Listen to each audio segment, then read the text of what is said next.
السلام عليكم، مرحبا بكم في قناه حنان ام ياسير. تنشكركم بزاف على الدعم اللي دعمتوني وتنتمنى تدعموني اكثر.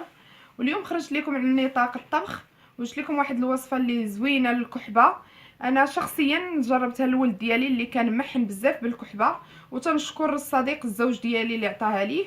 ودابا غندوز المكونات ديالها: 2 معالق كبار ديال الخزامه، 2 معالق كبار ديال الزعتر، 2 معالق كبار ديال زريعه الكتان، 2 معالق كبار ديال الزعتره، 2 معالق كبار ديال الحمص مقلي. والمهم في هاد الوصفه هو هاد الحلوه المكانه نديرو شي 10 الحبات وغنطحنوا كلشي وغيعطينا هاد الخليط.